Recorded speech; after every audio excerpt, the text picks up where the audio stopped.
Okay. All right, so this is our agenda for today.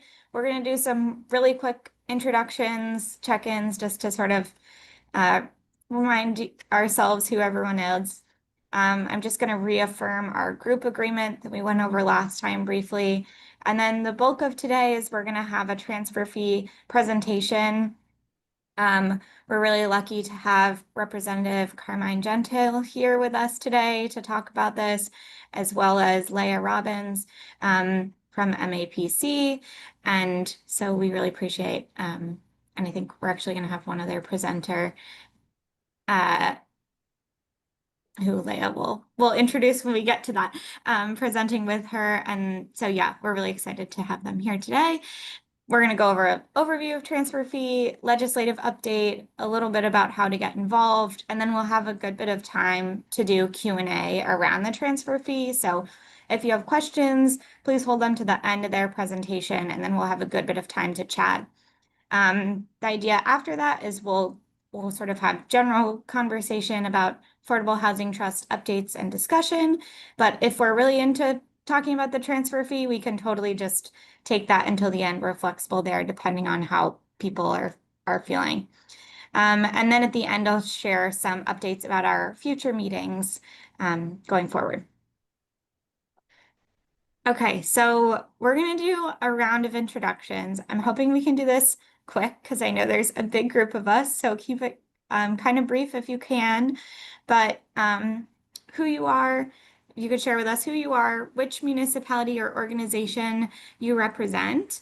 Are you affiliated with an affordable housing trust? And then as sort of like our quick update, if you could describe in either one word or one sentence something your affordable housing trust has been working on recently. So I can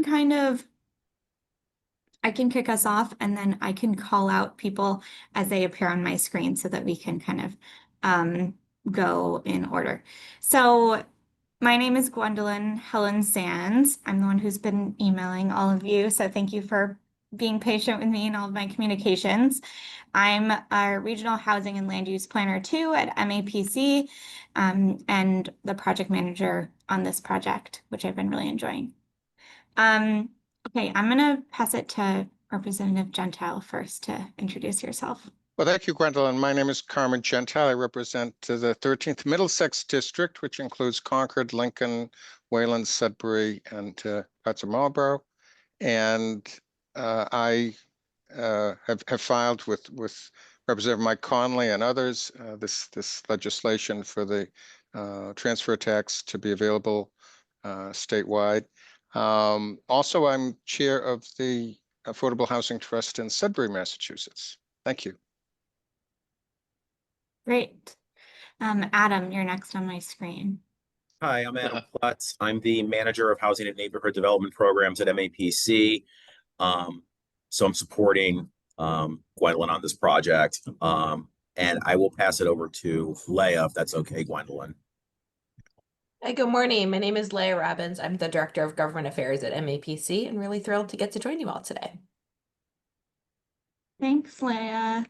I have Mary Hartman next on my screen. Hi, I'm Mary Hartman. I'm on the select board for the town of Concord. I'm also the vice chair of the Concord Municipal Affordable Housing Trust, and I'm here to learn and commiserate. So we love it. Mary Ann here.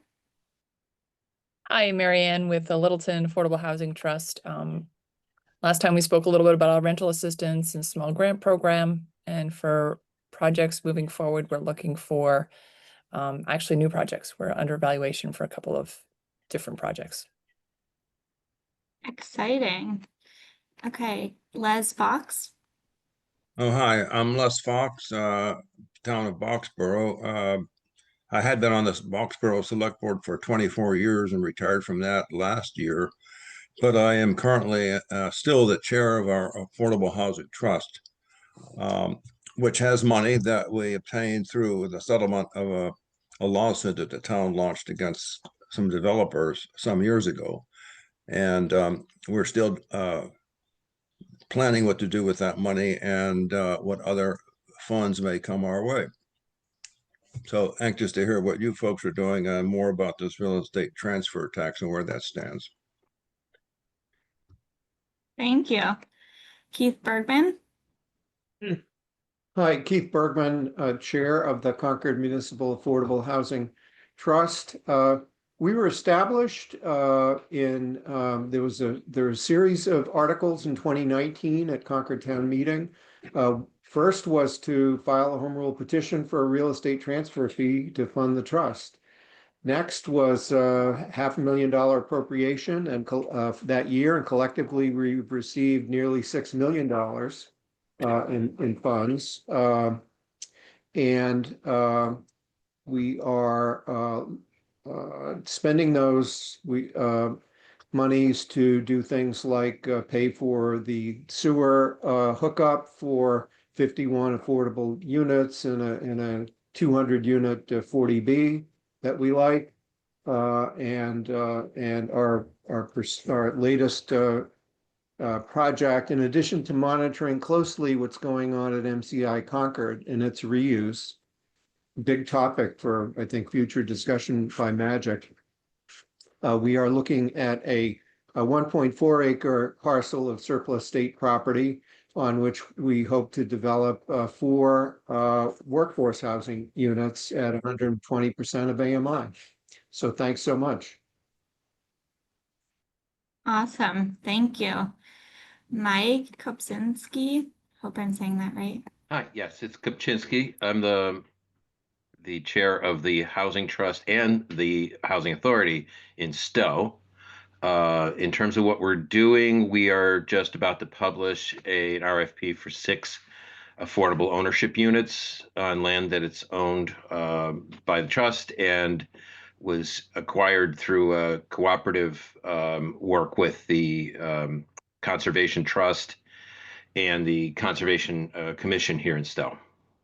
And we also have a project that is still being held up in litigation by an abutter for a couple of units from Habitat for Humanity, North Central Mass, and that's has been held up for now 9 years in litigation. So anyway, I think that's about it. Thank you. Wow. Thanks for sharing. Okay. Mary Antes in Wayland. I'm Mary Antis. I'm from the town of Wayland, and I am on the Housing Trust, the Housing Partnership, and the Housing Authority. And when I hear about this 9 years litigation, we have a parcel of land on which we want to build a second unit, and preferably manufactured unit. And we put out a bid and got or put out an RFP. We got one bid for over $1 million for a 3-bedroom unit. Obviously, we didn't take that. We're now working with Habitat. I don't think we'll have any lawsuit, but that seems to be moving ahead, but everything takes more time than you think. Awesome. Thanks for sharing. Okay, I have Frank Feely next. I'm president of the Concord Housing Foundation and also on the board of the Housing Trust. And I would say that the Housing Foundation first put the transfer fee on the municipal radar in Concord with a citizen petition to adopt it. The town then convened a committee to look at sources of funding, which concluded that, in fact, the transfer fee was probably the best way to raise local money for affordable housing, and subsequently filed our HRP. Thank you. Thank you. John Reardon.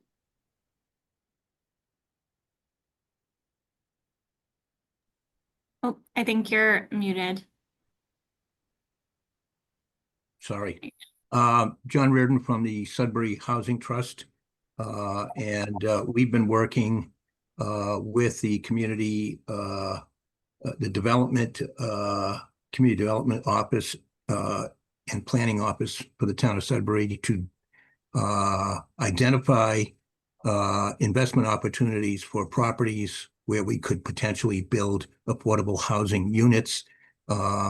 We were received a generous allocation from our community preservation committee at our town meeting. Can I interrupt you, Les?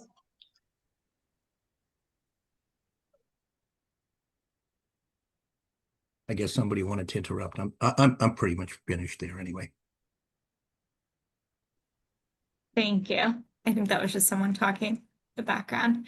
Okay, Eric Salerno. Hi, Eric Salerno with the town of Bedford, Housing and Economic Development. I'm liaison for the town's housing partnership and affordable housing trust. The town is in that process. The town is in the process of evaluating language to combine our housing partnership and affordable housing trust to streamline the process to interact with developers, as well as consolidate the people that are currently housing advocates for affordable housing. The town's currently working, the housing trust isn't necessarily involved, but the town's currently working with DCAM for the disposition of about 5 acres of surplus land at the Middlesex Community College. And we're working on a couple of different projects for like information outreach to the public. Very cool. Thank you. Elaine Tung. Hi, good morning. I'm with the Lexington Affordable Housing Trust.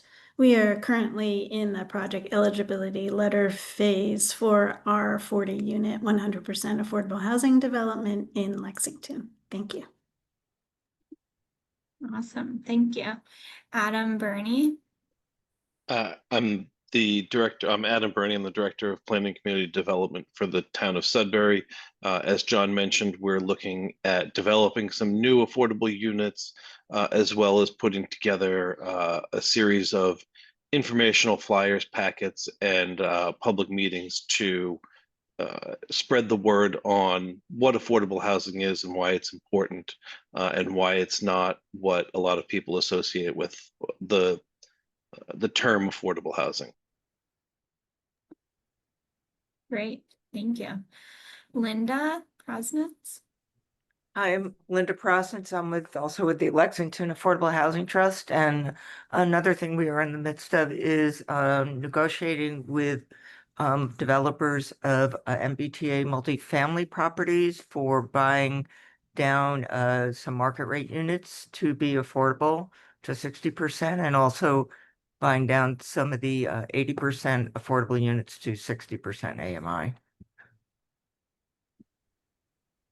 Great. Thank you. Jennifer Glass. Good morning, Jennifer Glass, Lincoln Select Board and Chair of our Affordable Housing Trust. And the trust is really focused at the moment on sort of stockpiling funds for some undefined future use, but we did just pass at a special town meeting a project that is a combination of conserving some land that has long been in the town's eye and building 20, sort of a cluster neighborhood of 20 units, 3 of which will be 80% affordable at the 80% level. So no involvement from the trust, but we are going to get a few more units. Great. That's always exciting. Ryan Poteet. Hi, I'm Ryan Poteet. I work for the town of Sudbury. I'm the Community Preservation Coordinator, and I work very closely with the Housing Trust here. I had some colleagues that are also here. We have a lot of Sudbury representation, so they've kind of mentioned some of the things we're working on, but we do have the biggest thing that I think we're working on now is we have an upcoming affordable housing forum that we're getting ready for, in doing some public outreach. And we also have a town-owned parcel that we're currently looking into to see how feasible that is for development in either a duplex or maybe 2 duplexes. Okay, great. Thank you so much. I think that's all of us. So thank you all for doing sort of quick round of introductions. It's helpful to see everyone names again and hear what you're working on. Oh, sorry. Okay, I guess I can move to the next slide anyways. So I'm just gonna quickly repeat these group agreements that we agreed on last time. These are sort of MAPC agreements that we often use, so I brought them into this space. One is that we ask you be fully present if you can. When you're sharing, use I statements. So that's really about speaking on behalf of yourself rather than others. Take space, make space. This is just about sharing the time and space we have, making sure that everyone who wants to share has time to share. Share the lesson, not the story. This is mostly about, sharing the takeaways if you can, so that not taking too long to share something, and also trying not to share personal details if it's not necessary of things that may have happened. And then one mic, so just asking that we don't interrupt each other or speak over each other. Okay. So that takes us to the transfer fee presentation. I'm just not able to see you all right now, so I'm just trying to move some things around on my screen. Just give me a second. I think you can even close the presentation for a minute and the representative is going to kick us off and then we'll fill in the gaps. Okay, great. Okay, I will do that. If that sounds okay, representative. You can Well, do it that way. that's fine. No, I'm happy to. Okay, So great. so I'll stop sharing for a moment. We can look at each other. Okay, I'll hand it over to you.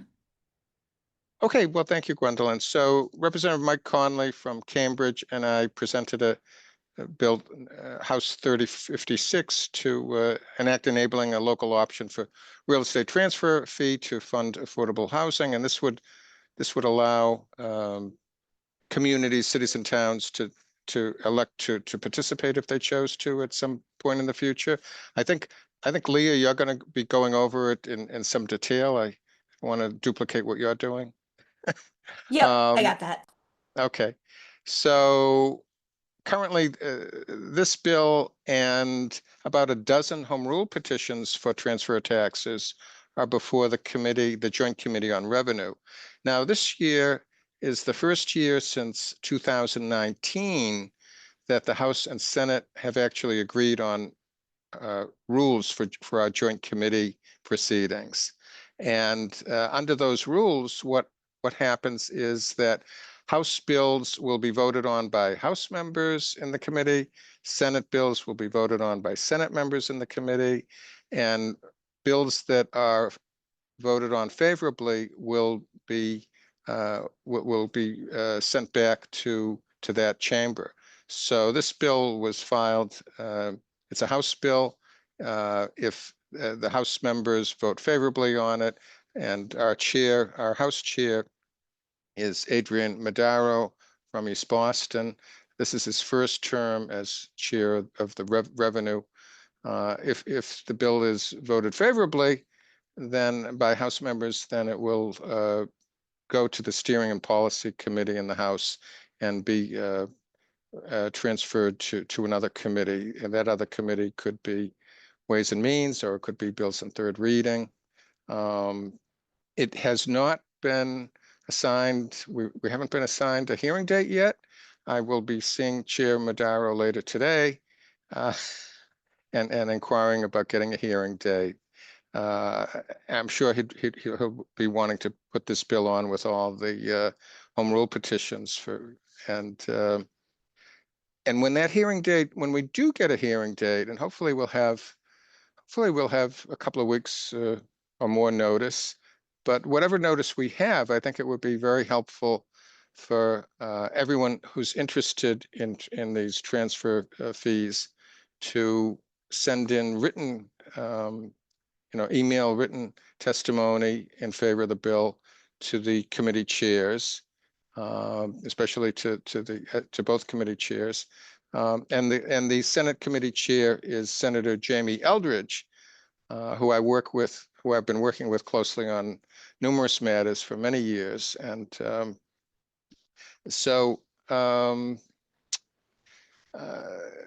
think that's what I have to say right now. Okay. Awesome. Gwendolyn, if you could switch to the deck, and then representative, please chime in at any point too. And I I'm really excited that Frank Feely is here too. So in addition to being on the many hats that Frank wears in town and that I wear at MAPC, we both sit on the steering committee for the LOHA Coalition, which is the local option for housing affordability coalition. And this is a really diverse group of organizations. And if you go to the next slide, you will see the sum of the list. It goes on to the next slide too. It's more than 100 organizations that have been coming together. So it includes some municipal groups too. So this is one way that if your community is interested in engaging with the transfer fee, becoming part of the coalition, getting updates about when we hear that bill is coming up for a hearing, figuring out the different tactics that we're exploring. It's a monthly meeting. It is fairly painless, I pinky promise. That is one way to stay engaged on the coalition. And you can even join the meetings if you haven't endorsed it yet as an idea at your board. We are a warm, welcoming table and would love to see your smiling faces as well. But that is one way to really be engaged in this effort. Maybe we can talk more about that too if you have questions about the coalition and what it means to engage and support. But there's like different levels of how you can be involved. Next slide, please, Gwendolyn. I want to talk a little bit about what the statewide enabling legislation would do. And I think the biggest piece that I want to emphasize is that it's a local tool. So it would be statewide, but every community would have to opt in and choose for themselves if they want a transfer fee. And then there's lots of options and lots of municipal flexibility that's built into how the legislation is structured. So the fee would be from 0.5 to 2% on real estate transactions, and it would have to go to affordable housing production and preservation. That is required. It has to go for housing and production and preservation of affordable housing. It only applies to high-end real estate. So the way the bill is written is anything under $1 million is automatically exempt from the fee, it does allow communities with a county median home price of under 750 to use the county median price as their exemption threshold. And communities could choose to say higher. If a community wants to say, like City of Boston did in their home rule, that the exemption starts above $1 million, that's fine. If you wanted to say exemptions are only for properties, that anything under $5 million doesn't have to pay a transfer fee, that would also be allowed the way the bill is written. Each community would get to determine what that threshold is of when the fee begins to start applying. And then there's the ability to do lots of different exemptions. In Somerville, for example, they wanted to exempt in their home rule petition, they put in language to exempt homeowners that live in the home because so much of Somerville is rental property. So that was something they wanted to incentivize and protect. In other communities, they want to exempt first-time home buyers. In other communities, a first-time home buyer is buying a home that is $3 million. So they might decide that they don't want to exempt first-time home buyers, right? It's a choice that a community can make. Each community would have to go through a process and get it approved by voters. So there's lots of opportunity to make decisions. I'm going to pause there to see Frank or Representative if there are pieces of the legislative flexibilities that I have left out that you have been excited about over the years.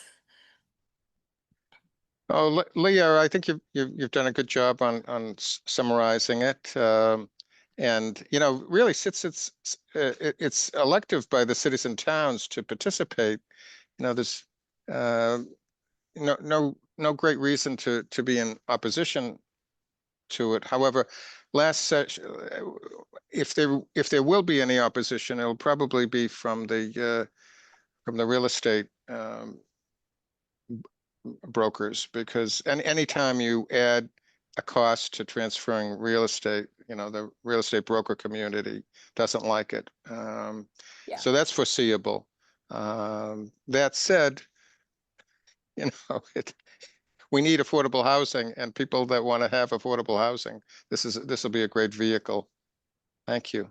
Exactly. And I would say sometimes this tool gets compared to the CPA, which many communities have adopted. And I think one of the key differences is that the transfer fee is a fee that only happens at the point of sale. It's not an annual fee. There are more flexibilities built into how this proposal is structured that a community can adopt in terms of exempting different populations from having to pay.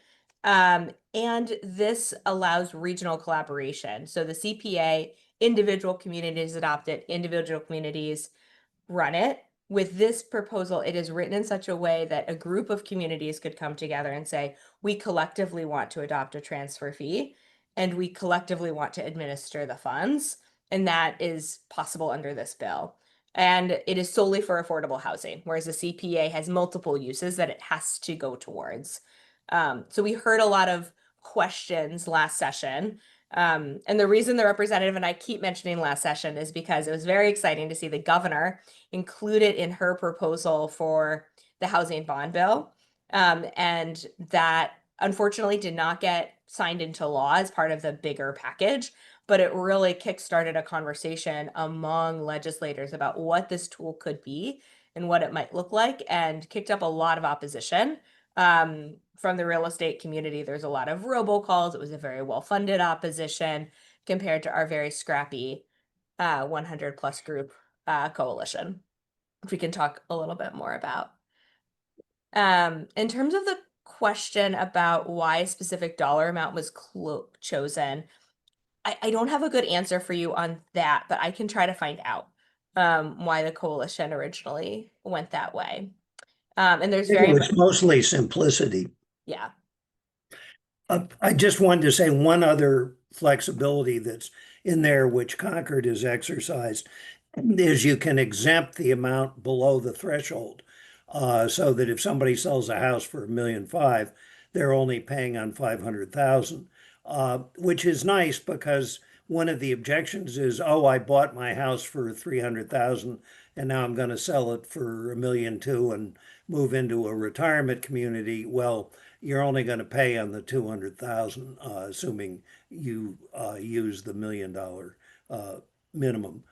And that I think is a positive for folks who are worried about upper middle class people thinking that this is somehow or other seriously cutting into their retirement savings. Thanks. Thanks, Frank. And there's definitely an opportunity to distinguish between owner occupied and other units. That's very much written in as a flexibility.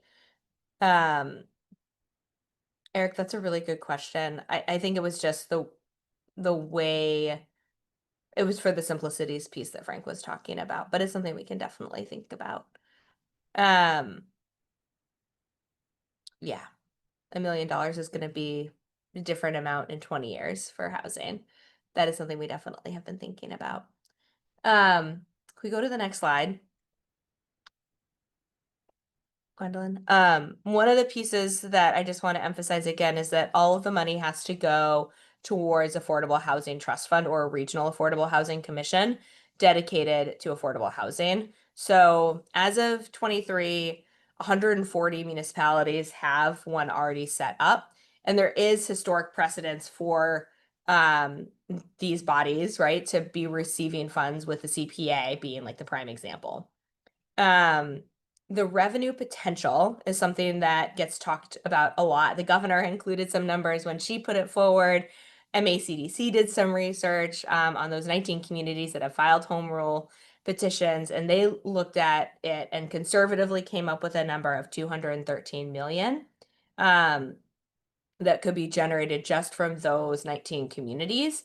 And there would be a lot of we don't like, I wouldn't like pin all your hopes and dreams on that one number, because communities could have different exemptions that would change this. So that was just sort of zeroing in on those 19 communities as a sample set. Go to the next slide. And then this is just to show you the bill that the representative filed has been sponsored by a lot of different legislators. I put in bold those legislators that serve different members of the Magic community. So you can sort of see if your legislator is in this list, and if they're not, there is still time for them to be a co-sponsor. You can call them up and encourage them to sign on and support. And hearing from members of their local housing community would definitely be a powerful nudge to join on in support of the legislation. And we can talk a little bit more about what that looks like. We have some template emails that we can send around if that's something you're interested in doing. And then next slide. And then the bill, as the representative mentioned, is being considered by the Joint Committee on Revenue. And these are all of the members of the committee. Sorry, it's a little bit small. I just did a screenshot from the legislature's website. And you can see Senator Eldridge represents communities in this subregion. And he's very excited about hearing from everyone. So he's a good person to talk to about the proposal. And we have a number of other folks as well. So and then if you go to one next slide, and then I think we'll be able to answer the question from Adam about how does a local government pursue this? And Frank has firsthand experience. So these are all of the local option home rules that are currently pending in the legislature this session alone. The ones that are a docket haven't been assigned to a committee yet. Those are the HD numbers, and H means it's been assigned to a committee. But Frank, can I turn it over to you to share a little bit about your experience in Concord?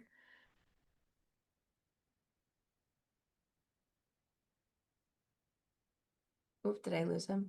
I think you're muted. Rich. Yep, sorry.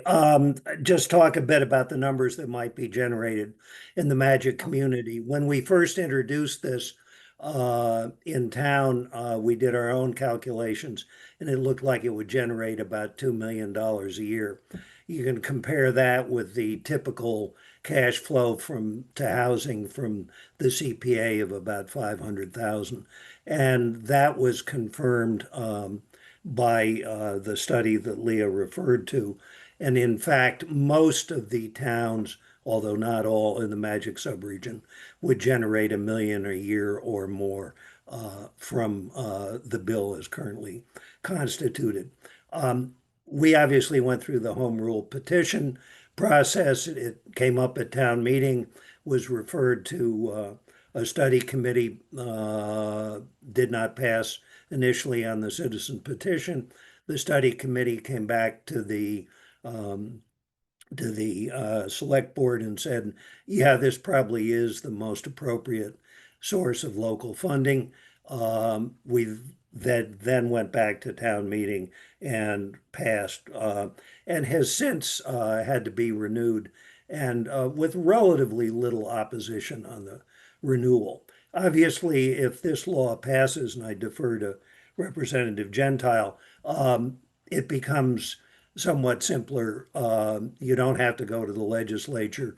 You only have to establish the rules that you want, and I believe pass them at town meeting or whatever the the effective governing body of the municipality is. So it's figure out what exemptions you want, keep it within the parameters of the law, take it to town meeting, and then you can implement it if it passes. And I think it only requires a simple majority. Yep. Representative Gentile, is that consistent with your understanding? Perfectly accurate, Frank. Thank you. So it puts the cities and towns in the driver's seat and eliminates having to go to the legislature and wait a year or 2 years or forever, to have something authorized. So thank you.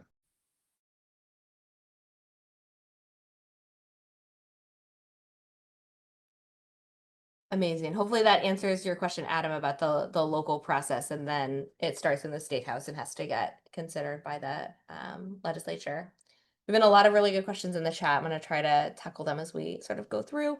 I think, Gwendolyn, you can turn off the slide deck for a few minutes as we let people, we can sort of have a bit of a discussion about the legislation. Oh, yeah, I can do the last slide later. Sort of a different topic. I think so. In terms of what's changed in the legislature, I think we have new chairs of the Revenue Committee, which we haven't seen what they think of the proposal. When the legislation was included by the governor, it went through the Housing Committee as part of the housing bond process. So it was considered by a whole different set of people.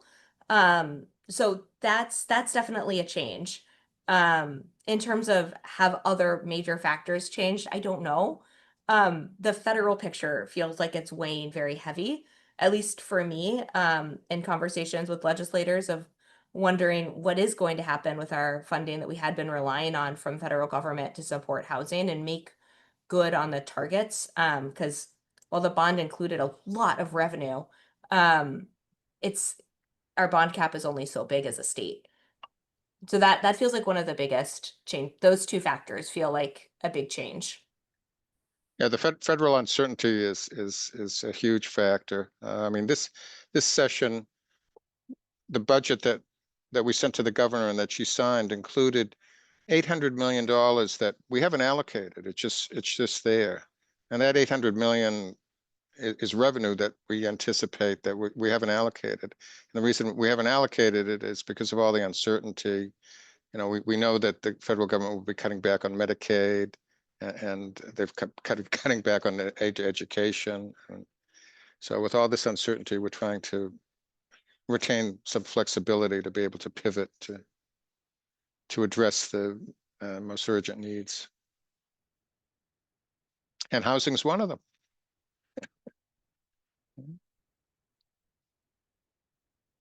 Keith, you have your hand up. Yeah.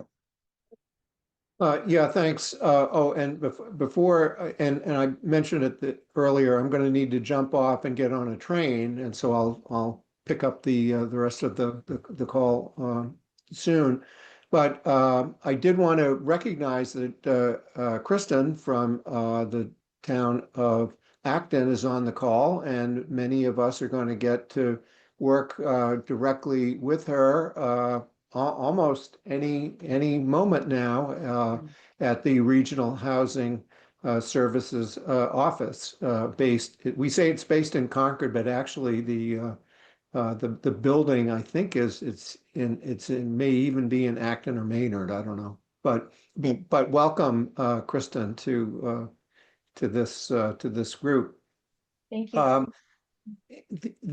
I'm aware that the Nantucket and Martha's Vineyard communities are undertaking a study right now, the real estate transfer fee through the Donahue Center at UMass in an effort to get some data to help ward off or cope with criticism that inevitably comes from the real estate industry. So I'm hoping that we'll all of us in the LOHA coalition and all of us who are advocating for this legislation will be able to take advantage of that. Now, those two communities have had real estate transfer fees for decades, but for open space. And so so maybe they've got real world examples of how real estate transfer fee affects an overall picture, even if that funding is not available currently for affordable housing. But I think it'll be an important thing, important information for us all to be able to cope with the objections, because there was a very long, I think a day-long hearing. My daughter on Nantucket was the last to testify at 10:30 at night in the round last year. And a lot of favorable things said, but it was the objection of the real estate lobby afterwards, often with misinformation, that led to the bill not making it through. So I hope that there's a robust, thoughtful approach to what we can say better this year to convince the legislature to pass it. So thanks everyone for all the work that you're doing on this.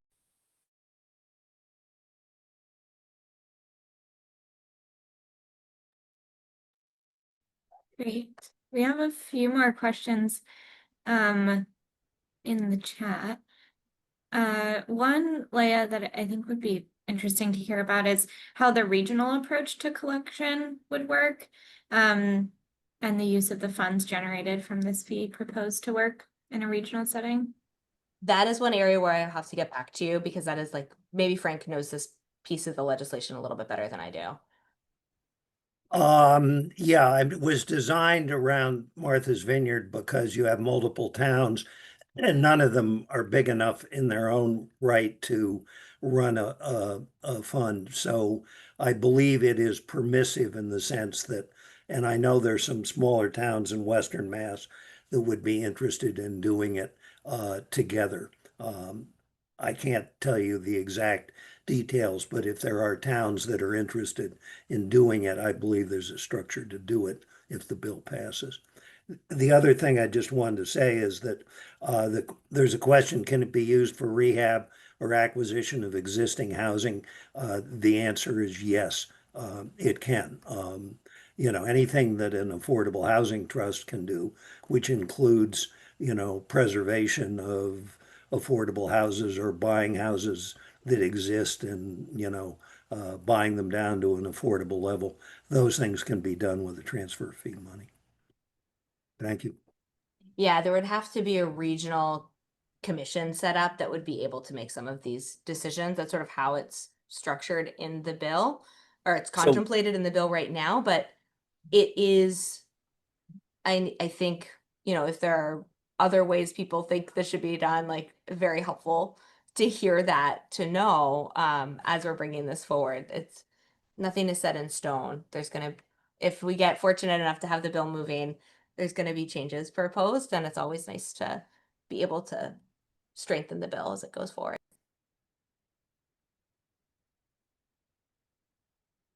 Also, I should say, there is a requirement that there be regulations from HLC and DOR that would provide a lot more specificity. Like, this is not intended to be the exact blueprint of what a regional option would look like. It's obviously going to need more texture, and there's going to need to be further refinement. And honestly, going back to the legislature is a very long process, whereas regulation updates can be more nimble to respond to, oh gosh, we thought this was going to work really well, and maybe we need to change things a little bit. But Eric, yes. Thanks. I think I might have a similar comment or question that Adam does. We had sort of a side conversation going on in the chat with regards to the relationship between the regional approach and or municipality specific approach. I've been trying to get up to speed with the language with the bill off on my side screen.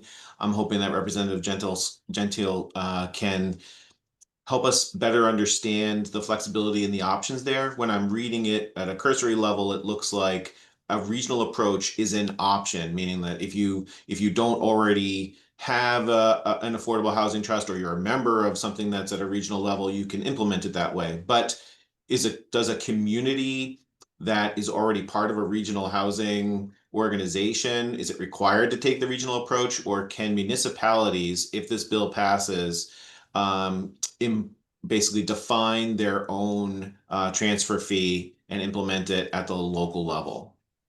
Well, I would say the latter, that individual communities can decide how they would approach it, either individually by that community, or if they are part of a regional association. I think it would be, they would need to, if they wanted to participate on a regional level, I think that regional association would have to have an agreement, a written agreement among the member communities that wanted to opt to do that. So with the way the legislation is written, communities themselves, municipalities themselves, could be collecting those funds, putting them in their own individual municipal affordable housing trusts, and then spending those funds on affordable housing. Does the bill propose or provide a mechanism for a regional collection and disbursement of those funds if it's not at the municipal level? It does not. It leaves that to regulations being promulgated for that. Okay. And while regulations can sometimes be promulgated in 6 months or a year, that there are disaster stories. The Real Lives Act took about 8 years for the Department of Disability Services to promulgate regulations. Wow. And a year before they finally promulgated regulations that were usable, they came out with some regs that were, that just conflicted with the law. So they had to go back to the drawing board. But that's unusual. That's probably just a red herring.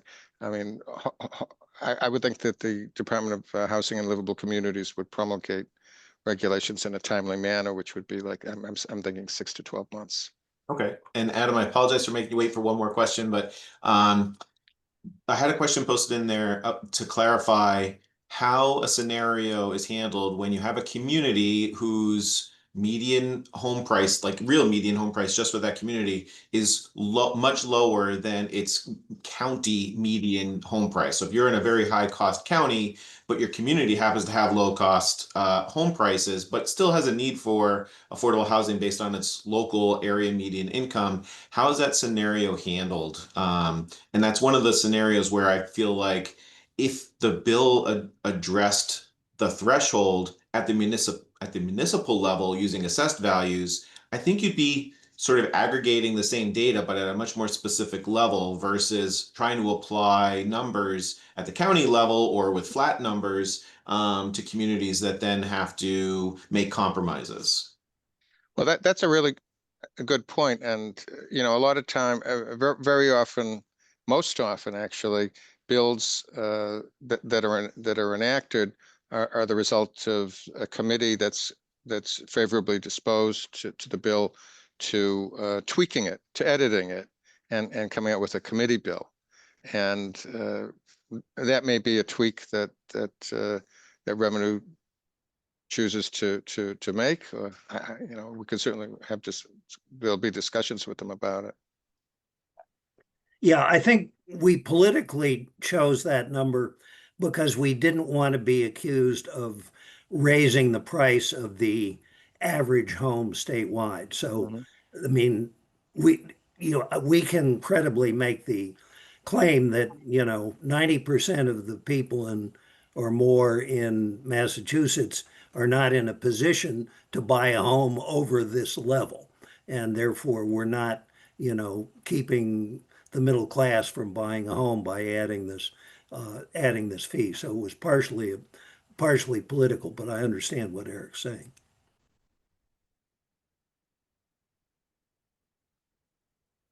Adam? Yeah, I guess I have two questions. The first is kind of regarding the opposition to this proposal. Is it really just real estate agents, or is there other players in the mix who are opposing this?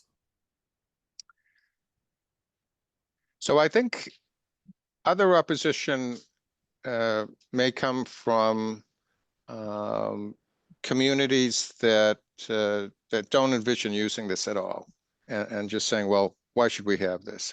And of course, the pushback on that is, well, you don't have to use it. Right. I mean, right. it's a tool. It's a tool that communities in the Commonwealth who want to do this can use. You don't have to use it. So if it doesn't work for your community, you don't want it for your community, it's.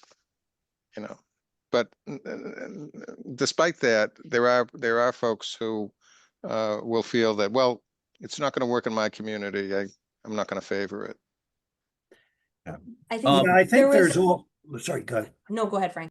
I was going to say there's also some opposition, I think, from the big real estate interests in Boston and Cambridge, because 1% of a $200 or $300 million sale becomes a truly interesting sum of money. And that may be an area, I think, where there might have to be some discussion. I could even see incentivizing housing conversions by saying, yeah, we'll waive that if you turn your, tired office park into housing. But that was the other opposition we heard. Frankly, the objective arguments, they based a lot on a Toronto study that had some major methodological flaws. And there was a sort of Hail Mary pass that tried to project, what this would do to tax receipts and markets, but without any data at all. It was a sort of, model in which, you define your assumptions and you get any result you want. I think some of the opposition was also not even fully opposition, just not understanding the flexibility of the bill. In some ways, it's very simple to say municipalities are in the driver's seat and they get to choose how this looks in their community, but that also, I think, makes it a little bit scary of, well, what exactly could it look like in my community? What Going the other could way. this be blamed as? So I think that has been what we consider to be, I think, one of the biggest strengths of the bill also makes it sometimes really challenging to describe. And there's a lot of miscommunication and misunderstanding of how this is different from a CPA or different from other proposals that are out there. So really trying to have that conversation, even just getting in the door and having that first conversation with a legislator to say, no, this is what the bill actually is. And then we found them to be much more open. So it was initially just not understanding or being opposed based on what they thought they understood. And so truly, if anyone around this table is excited by the bill and wants to have that first conversation with the legislator explaining what the need is in their community around affordable housing and how this might be one of the solutions to pursue, that really that is such a game changer conversation, thinking about revenue opportunities for housing. Yeah. My other question is related to kind of the regional component of this, and I feel like we've talked about this there's been discussion about this already, but I mean, I think the first kind of goal is to get this thing passed, right? And it sounds like there's opportunity for kind of how a regional approach would look in the rulemaking segment of this, whether that's in DOR or HLC.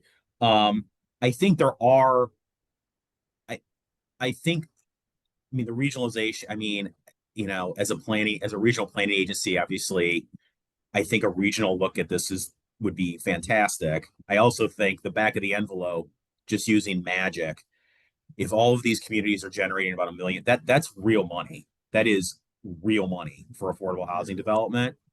And I just think, like, I agree with Adam's comments in the chat where, it would be, I could see it being tough for a community to give up that money to the regional level, particularly as it pertains to like SHI numbers and all of that, because that's always in the back of every local government official's head and every planner's head.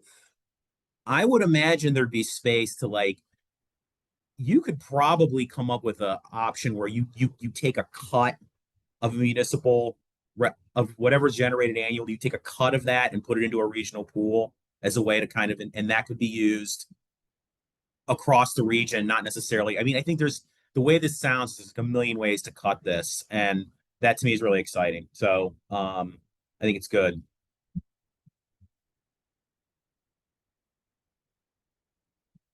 Yeah, Adam.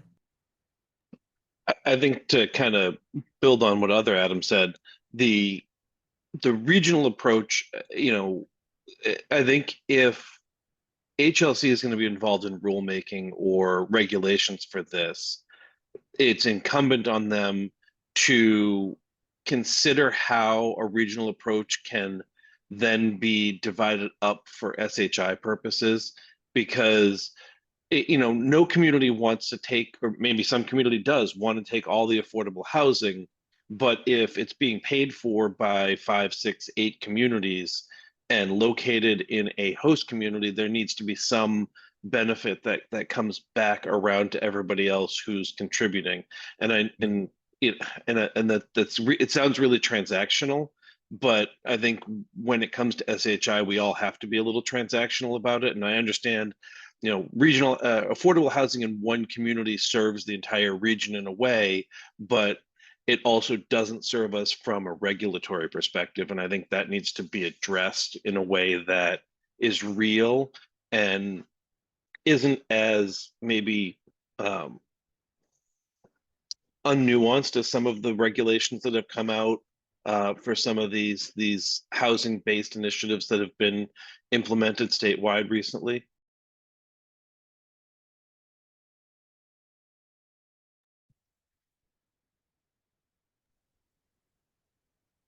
I think that's right. Yeah, Mike. Yeah, following up on that, I think that if we had regional housing targets, I'm all for the regional approach, but as far as I'm concerned, that we still have, as long as, I always say we don't have a housing policy in Massachusetts. We have 351 housing policies in Massachusetts. And as long as that's the case, and we don't look at housing as a regional thing, and we look at it by a town basis, I'm not certain what I see as the attraction of the regional approach to this. And I think that's totally fine. It's really meant as a tool. As Frank mentioned, really those teeny tiny towns that don't have their own staff really would be the ones we envision taking advantage of it. And I think again, like this is one of the challenges and opportunities of a bill that tries to suit communities as big as Boston and as tiny as Barre, Mass, and everywhere in between, is trying to build in that flexibility in a way that people can still see a way to see themselves in it and not feel like they're being excluded. Well, that's another way to look at it, like regionalization from an administrative perspective too, right? And I think that gets at kind of some of the things that Mike was saying, like, yeah, we're still at 351 separate policies, but if you had one one group administrating these funds on behalf of the region and then kicking that money back to individual municipalities when the time comes, that makes sense too, because there's an economy of scale there that would work.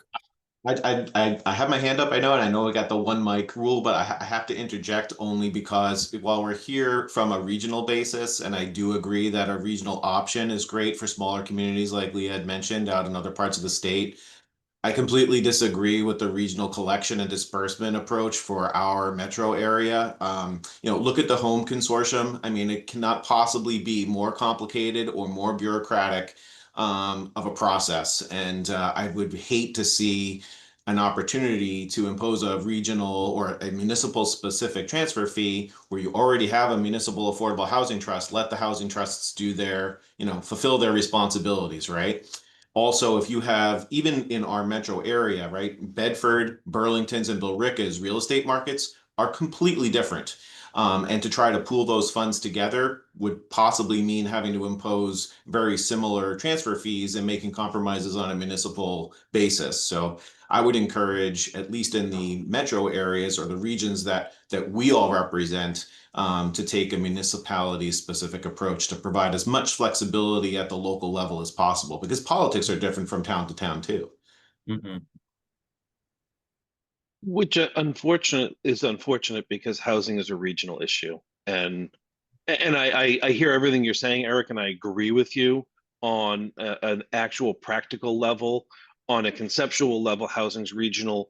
Very few of us live and work in the same place, and just having the ability to do housing in a region, I think it's just a giant paradigm shift that the state needs to really take into consideration as they move forward with things, that I think is kind of a completely separate conversation from the implementation of this fee. So that's actually a really great segue, Adam. One of the other bills that's pending in the legislature right now is called AHEAD. It's an acronym that, Lord help me, I always forget what it stands for. The Affordable Housing and Environmental Adaptation Dollars Bill. And that bill, different from transfer fee, would implement a change to the deeds excise fee that already exists on property transfers, would increase it and set aside 50% of that increase for affordable housing and 50% of that increase for environmental purposes. And that money would go at the state level. The state would disperse it across existing programs or new programs. They would control where that money goes. And that is another sort of idea out there of how to raise new revenue to support affordable housing programs. They're both in the mix. They're both under consideration by the Revenue Committee. That bill had its hearing yesterday. It's a long hearing. There's a lot of testimony and support. A lot of people really talking about also the intersection of housing and environmental issues and how we need to be responding to climate change, and housing is equal and, or not equal, but very important crises that both need to be addressed in the immediate future and don't have identified streams of revenue that exist. So that's just to name that there's another approach out there being considered by the legislature as well that wouldn't put this money in local control, but would have it at state level.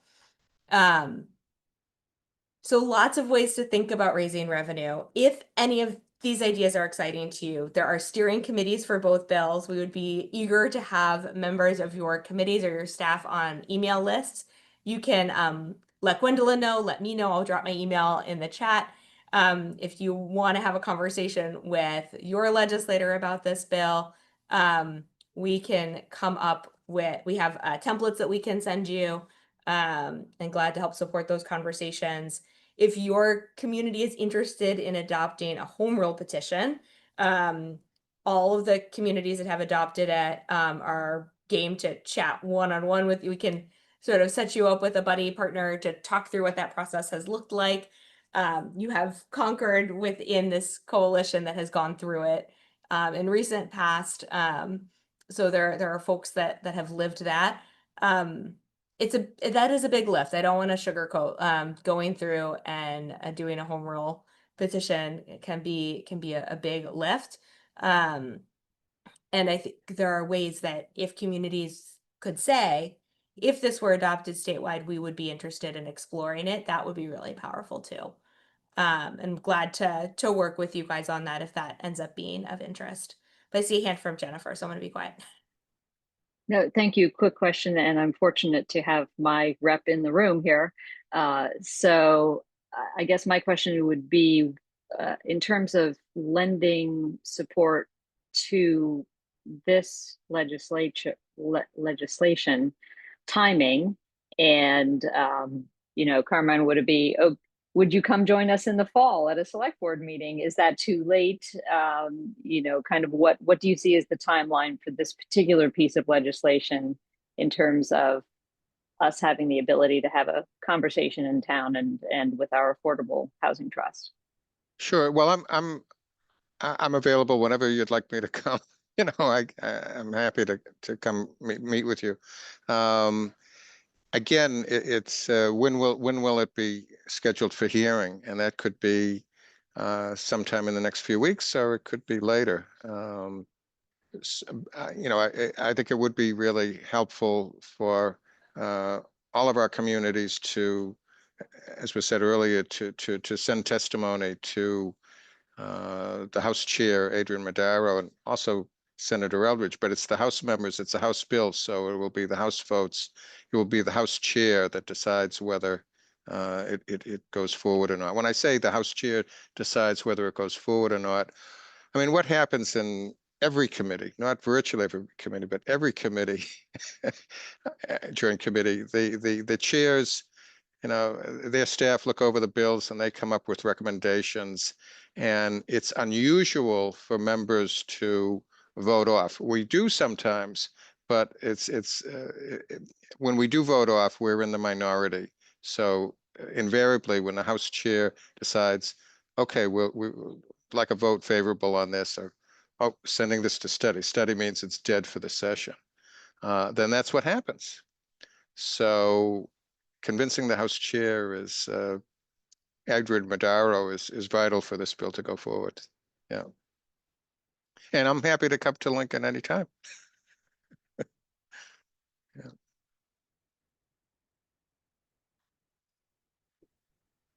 Leah, can I ask, I believe when we chatted about this before, we talked about also sending letters of support if people are interested in the legislation and wanted to go through.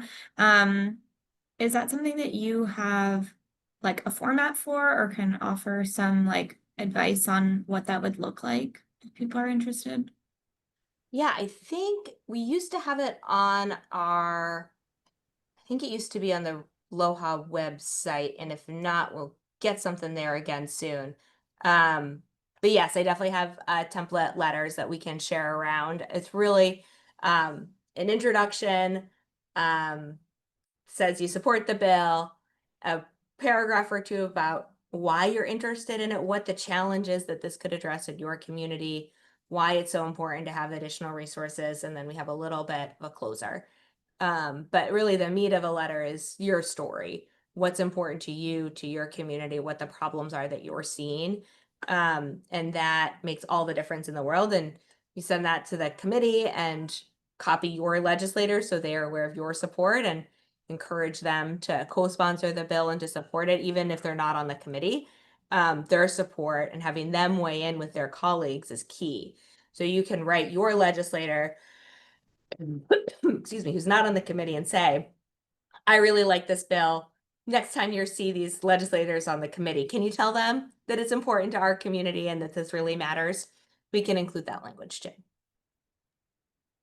Awesome. That's great. And that's something that I can share with you all in a follow-up email. So folks who are interested have that that language that you can send out. And also I'll share Leia's contact too. So if people have questions, you can ask her or me or anyone about that too. And Eric, I love your question about the different pieces in each bill. I don't know if I have that for this session. Somebody else in the coalition steering committee might. But there's definitely lots of different ones. I think Somerville's is really interesting to take a look at in terms of the number of exemptions that they've put in. I know Boston's had a lot of really cool things when they had one filed. Theirs has expired and they did not refile it yet this session. And I know like they did a study to show how many seniors actually would be impacted. And I think it was like 2. It was less than 10 seniors that would have been impacted based on the exemptions that they had put in. So sometimes even if you don't specifically exempt a population, they end up being not as impacted, and there are ways to sort of run those numbers. Yeah, it's really, people are putting in some really cool ideas. I don't know, Frank, if they're favorites or favorite provisions that you've seen. No, well, I do like the idea of being able to exempt below the threshold. I think it makes it much more palatable, not to the real estate agencies, maybe, but to the typical homeowner who's thinking about selling. So I think that helps. And there's also, a Senate bill filed by Senator Comerford that I guess will come. I defer to Representative Gentile, but I assume that comes before the Joint Revenue Committee as well. It's a parallel bill to the one that he filed. So that's correct. They both come before revenue. I mean, it would be odd not to. And so I would think that that Senator Eldridge and the senators on the committee would vote favorably on that. In the best of all possible worlds, both Senator Comerford's bill and the bill filed by Representative Conley and myself would both get favorable readings and go back to both chambers, and if there were any amendments made to either on a vote in the respective chambers, then they'd have to be reconciled for a final bill. But just to get to one chamber or the other and get enacted in one chamber would be terrific, and then deal with the second chamber. Yeah. Thank you.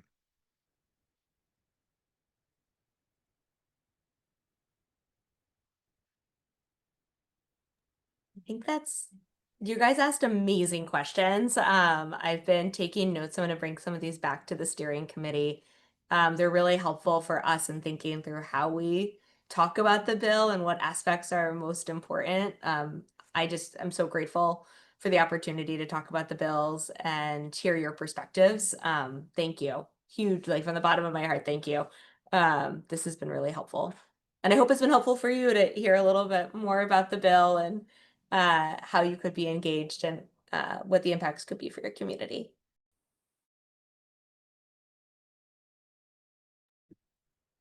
Thank you all for sharing. Leia, are you good on, you don't have any more slides you wanted to I don't have share? any more slides. I think there was one slide more about the AHEAD bill, which can share Thank out with you. folks afterwards. It's very similar to what I shared out loud. And if there are any Great. questions, please don't hesitate to be in touch. I do realize one thing I forgot to share is last year MAPC did a report on homes that are being sold to corporations, not to individuals. And that was something we found to be really powerful when we talked about the transfer fee in terms of who would be paying, because a lot of these very expensive homes are being bought by organizations, not by individuals. So thinking about who bears the fee. And I can drop a link to that report in the chat, and you can look at the information for your community. And there's more work on that continuing. Yes. So yeah, that's ongoing.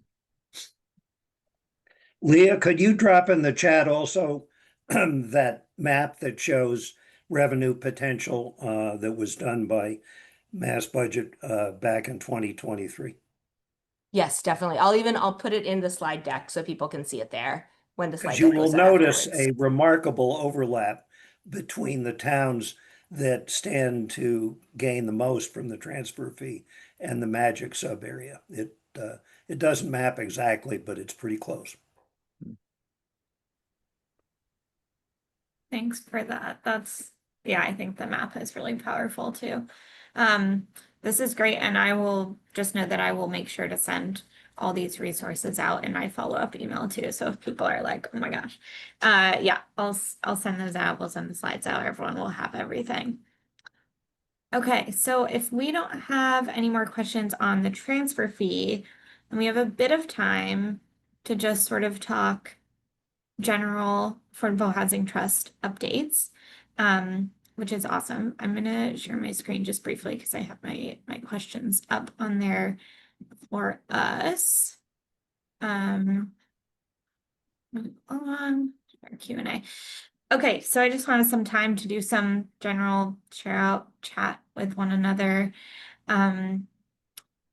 I know some interesting projects and things in the work were brought up in the beginning. So now is kind of the time to ask about those or share more about them.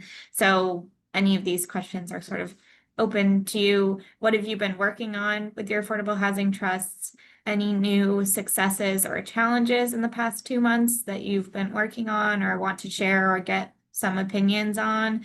And then sort of this is more for me to talk about what you would like to have time to discuss or learn more about in a future convening, if there's anything you think would be really helpful to bring into this space. I'd love to hear that and try to make that happen in the future.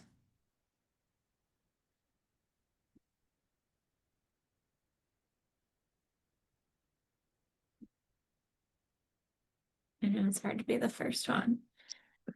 Oh, sorry. But I might also stop sharing and I'll put these questions in the chat just so we can look at each other's faces.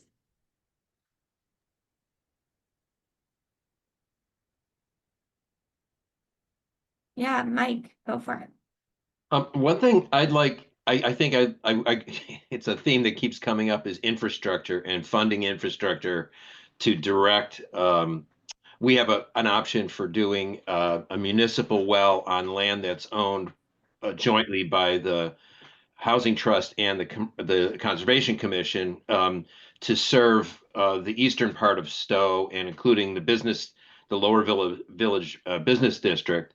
But when we look at the dollar amount it's going to take to make that well and then bring pipe, run pipe all the way down there, everybody just despairs and we don't talk about it anymore.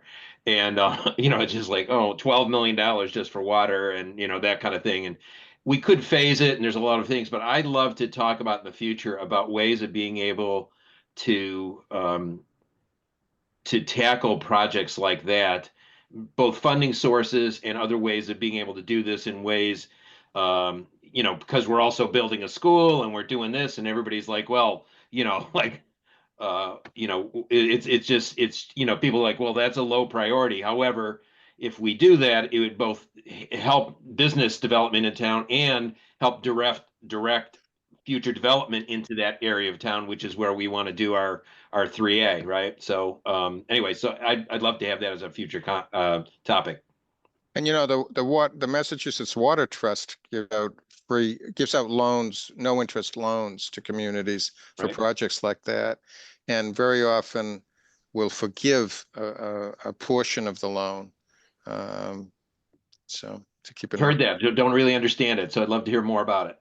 So.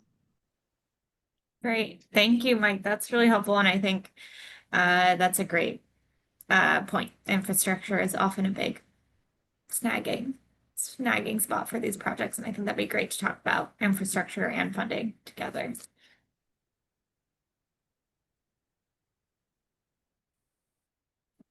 We have a few hands up. Frank, do you want to go for it? Yeah, another thing I'd like to talk about is reaching out to the conservation community and becoming more active when land becomes available, and potentially even combining affordable housing funds with conservation funds.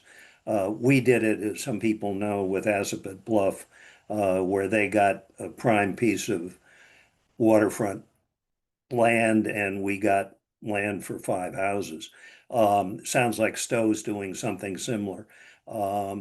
I think it's one of, the conservation interests have greater ability than housing interests to generate money privately. I think there's some sense that they have some obligation to try and help with affordable housing. And I'd love to have a discussion of strategies for sort of joint land acquisition where some of that land would go to affordable housing. Thank you. That's great. Thank you. Lots of thumbs up. Elaine? Hi, I mentioned this in our last meeting, but I would strongly suggest if you're interested in infrastructure funding to look at the one-stop application for the Housing Works Infrastructure Program. That's the grant that Lexington just applied for in May. If you look at the amounts that have been awarded to municipalities, they are quite significant. I have had numerous discussions with HLC on this. It's something they're very interested in order to promote affordable housing. So I would suggest that you look at that. And on another note, we are having a housing summit today in Lexington. And I know one of the big questions that some people will bring up is when have we built enough housing? Obviously, we have our own response, but I'd be interested to know what people's answer to that would be. Thank you. Yeah, great point. I think the one-stop grant is something that we're definitely interested in. I think it would be great to talk about more. And it seemed like there was a lot of interest in our first meeting when that got brought up. I believe it was Littleton, if I'm correct about that, who successfully got a one-stop grant. I need to check my notes from that meeting, but that's something that I've been thinking about. Could be good discussion to talk about that a little bit further, what that process looks like. So yeah, that's great, and great to hear about the exciting things happening in Lexington. Keith, looks like you made it onto the train. Yes, I did. I hope you can hear me. I just wanted to mention a couple of things. First, that the Concord Trust has technical assistance that we're getting from the Mass Housing Partnership this year. And some of the things that MHP is working with us on, I think would be of tremendous value for this group. And specifically, we're getting some tutoring and about how affordable housing development finance works, how to make your limited funds go farthest by trying to attract those projects that are most eligible for state funding and other outside funding.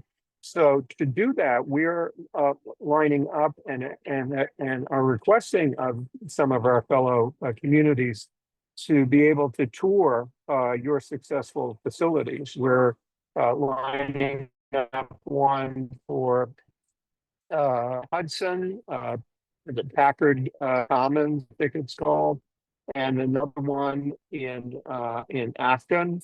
And just from the brief description of Lexington's, this morning. Wow, I'd love to see that. So maybe there's the opportunity through this project to for us to see and get some of those projects, find out what it looks about, and how some of us can learn from those experiences. So thank you for being this once again.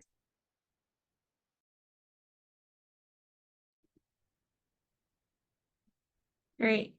Thanks, Keith. I'm seeing a question come in from Mary Antis. Talking about Wayland's HPP strategies, encouraging the formation of a community land trust. I'm wondering, Mary, if you want to expand on this question of Concord no longer getting donations and what to do about that. Do you want to expand on that? Well, the HHP strategies says to encourage the formation of a community land trust. But at the first meeting that was held in Concord, Concord said that they have a land trust. They're not getting any more money. And so they have become more of an advocacy group. So what should a community do if they're not working anymore? You know, we can cross that off our list, but. All right, see, Jennifer, do you have a thought in response to that?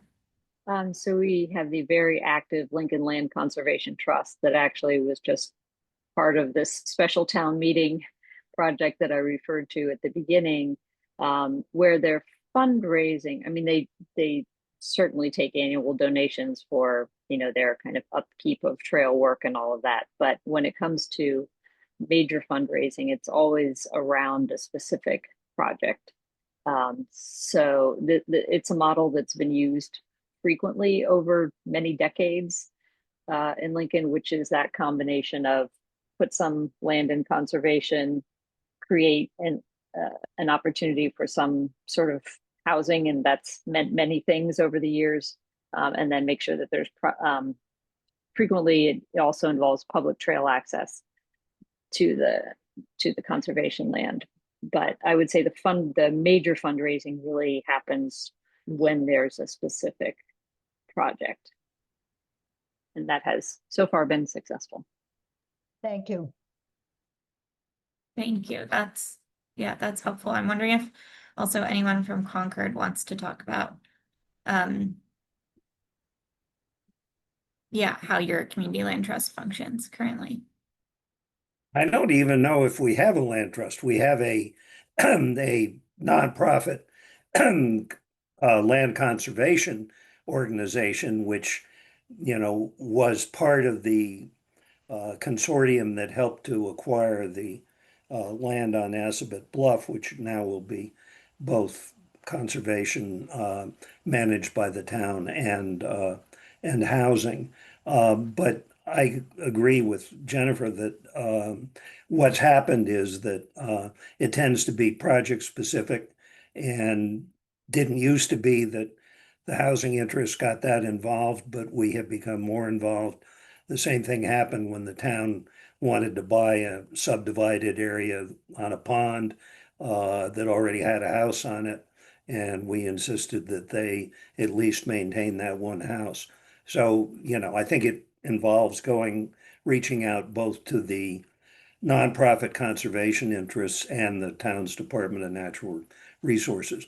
We actually have a conservation coffee once a month, and I started going to that because I realized, you know, you can't build anything without land, and these are the people that are interested in conserving land in Concord. So that's kind of been our strategy. That's interesting. Thank you.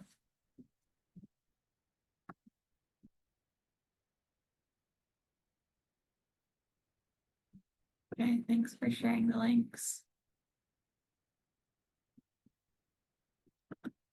Any other questions or Does anyone have any challenges they're working through right now that they want to get some community input or advice on?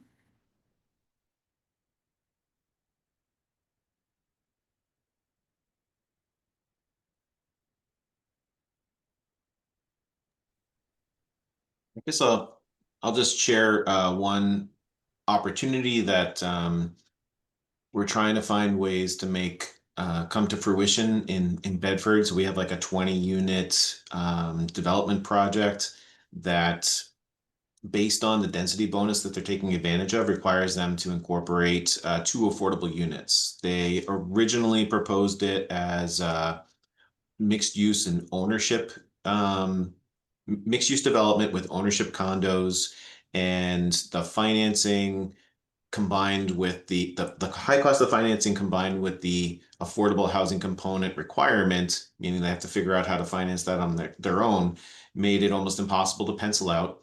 So they shifted gears to a rental model, and that's still making it difficult. So I guess my point is, from Bedford's perspective, we do have quite a bit of affordable rentals. The community's trying to find ways to create more affordable ownership units.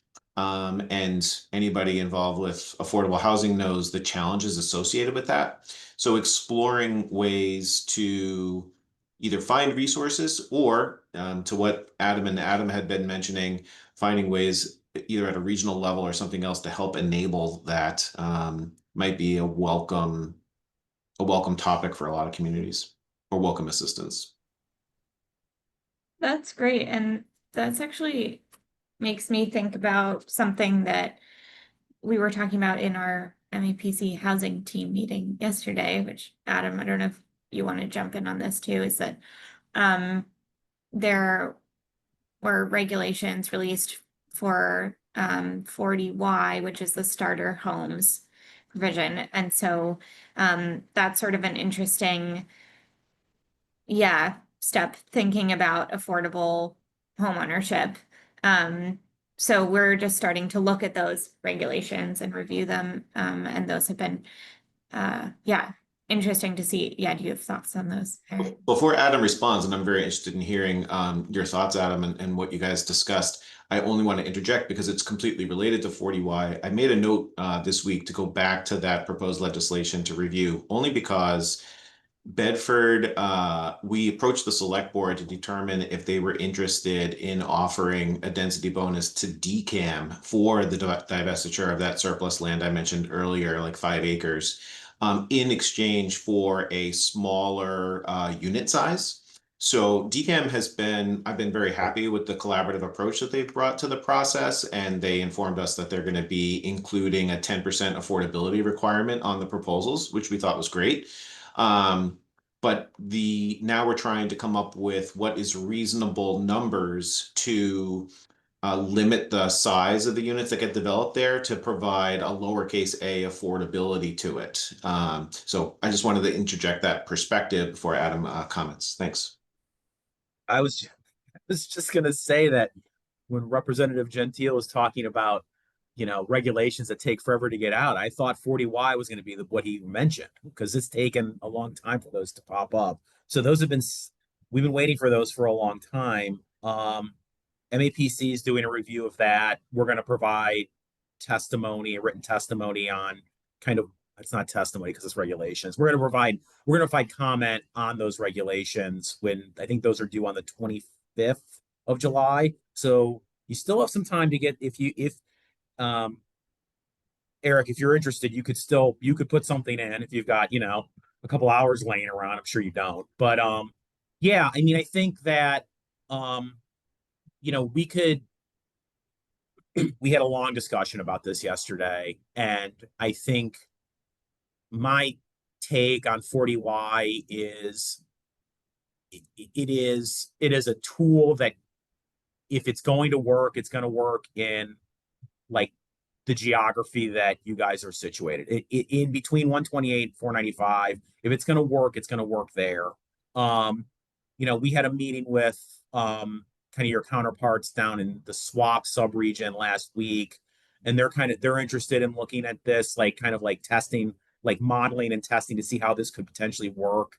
That is a lower real estate market area than where you guys sit, but yeah, I mean, those are, some of the things we're looking at in respect to how effective that the product could be or the program could be. There's definitely some issues related to kind of, what they're targeting in respect to affordability. But that's why we're going to comment on it. And I think if this is something that this group would want to talk about, I think it would be, I think it's a germane subject for this group to discuss. I think that's a good point, Adam, too, that's something that if people do have strong feelings about the regulations, you're welcome to share that with me, and I can share with our team who's writing comments. We can consider those if that feels helpful. I can share out the regulations that HLC has released, and people can take a look. Linda, I think your hand's been up for a while.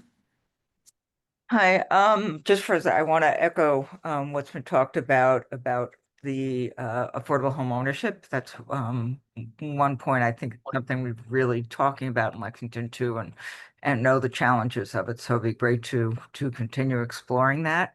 And the other comment I want to make is just going back to something Elaine said at the end of her comments, was that we are having this summit today, and we know one of the issues is going to be when is enough.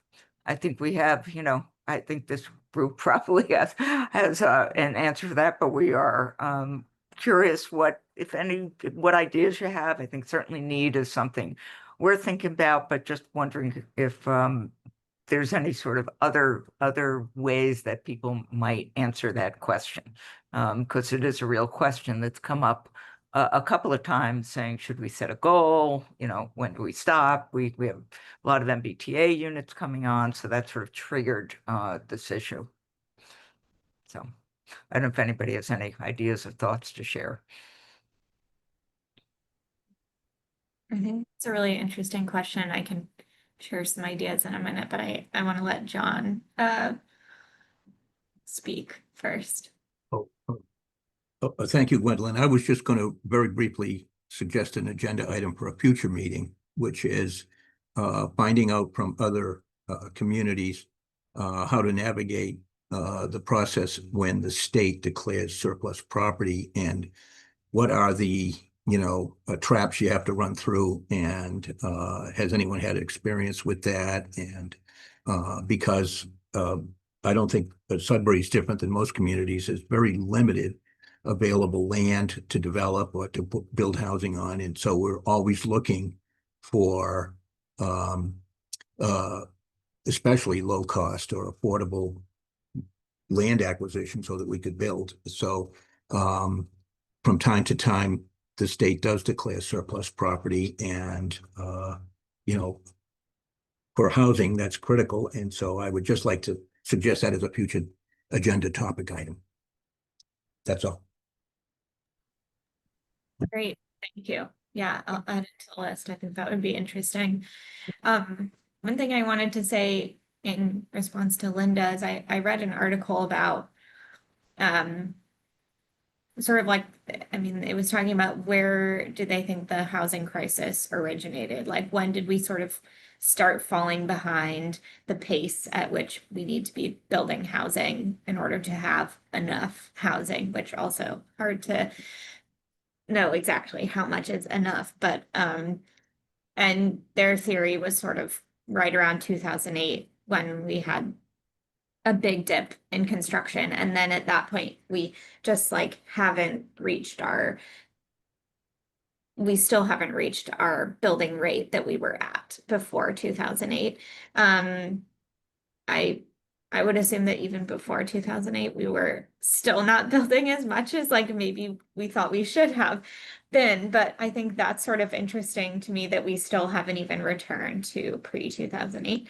And so it's not even just okay, when can we hit that rate? But we're making up for all those years that we were behind the rate. That's just sort of an interesting thing. But I don't know how you quantify that, or other than saying everyone has housing ideally that they can afford, that's when we feel great, we did it. But that's a really hard thing to achieve. But yeah, I'd love to know if any communities sort of have like a target that you're working towards, or if that number is sort of just amorphous.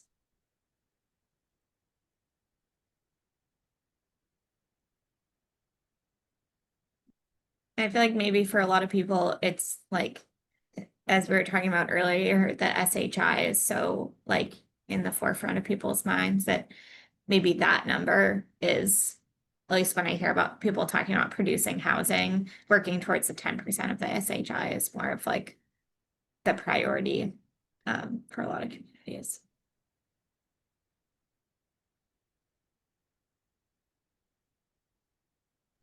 Yeah, I think, and we are above the 10%, so that's unfortunately not a goal we can set. But it's, and I think it's a trigger because we do have a lot of housing coming in through MBTA. It's sort of there's a lot of potential development that's been approved. There's only a couple of projects with building permits. But people are looking at all of the things that have been approved through the planning board as sort of already built, and that's sort of what we're facing. So do you feel like you're getting some pushback from residents feeling like it's too much? Yeah, building? yeah, there was the originally Lexington was the first community to comply with MBTA, and it was a really large area, and that was reduced this year. Not as far as some people really wanted to reduce it a lot, but there was some compromise on that. But there was an enormous amount of pushback.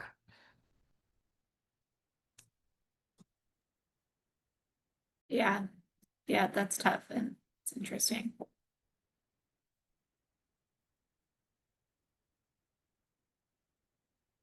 Adam, did you have your hand up? Do you want to chime in? I did. I was just, I was gonna, when John mentioned kind of the surplus land issue, that was something that, if I remember from our notes from the last time this group met, that was definitely something that was front and center for this group to talk about. If that might be something we want to talk about at the next meeting. There's a lot of good things in here, though. So I was just kind of reinforcing what John was suggesting, remembering that it was something that this group was definitely interested in discussing. Part of that was, I think that was like right around the press conference that DCAM did on surplus property. So, yeah, anyway.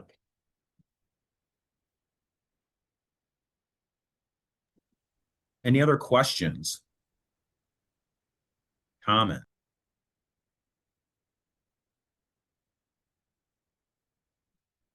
Yeah, I think that's great. I really appreciate all the ideas of things to talk about. This is really helpful for me as I think about the next year of us meeting together. And I think there are a lot of different things we can talk about. So I'll sort of move us into the closeout. I have a few final things to share, but Gwen, I had one more. There was one oh, other yeah. thing that I think we talked about last meeting that didn't come up today, but I want to get a read on if it's still of interest. I think we talked a little bit about when at our meeting back in May about not only kind of how communities and how affordable housing trusts can assist kind of people with aging in place, housing rehab. Like, is that something that people are still potentially interested in looking at as a topic for this group to kind of explore? And I know some of that was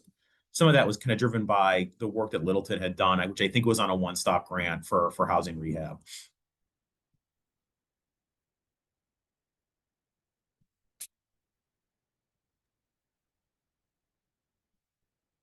If that's of interest, you could also just give us a thumbs up Yeah.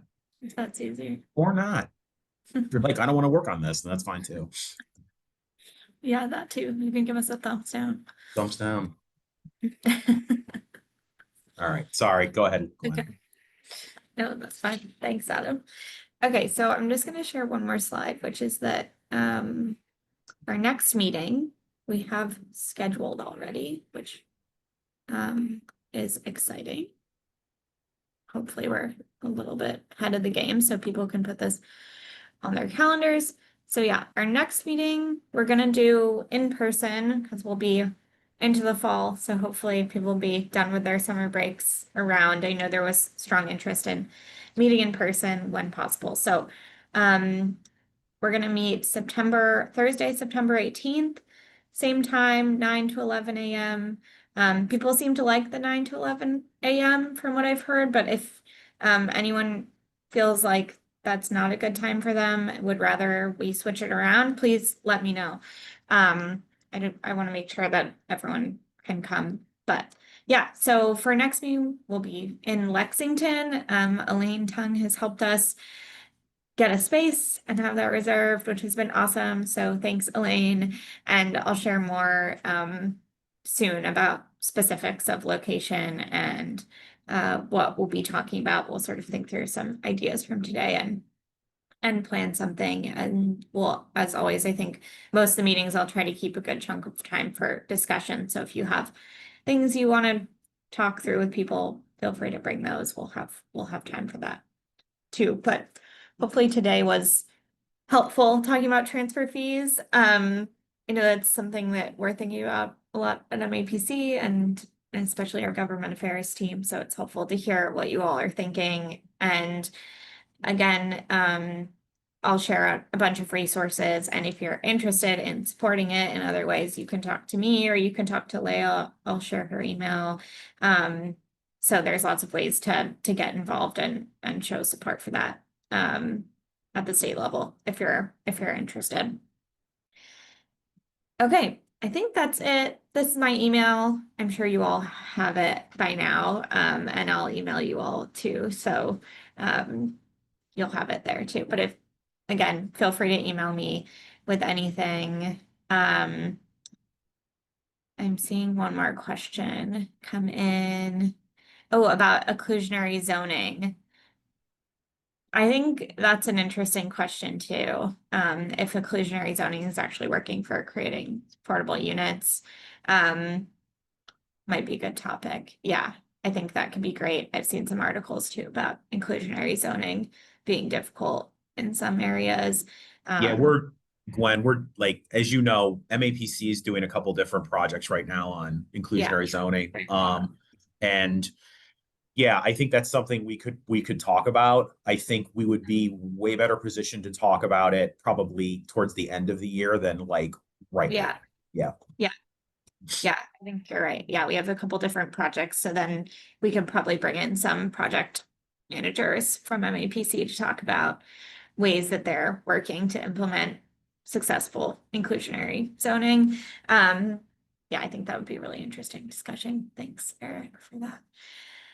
Okay, so I think that wraps us up. I'll send us out 10 minutes early so that you all can get to your next things. I know it's a really busy day, especially for Representative Gentile. Really appreciate you being here. I know you're rushing off to be in lots of meetings today, and thanks to Leah for being here too, and Frank as well. Thank you for sharing your experience too. So thank you guys.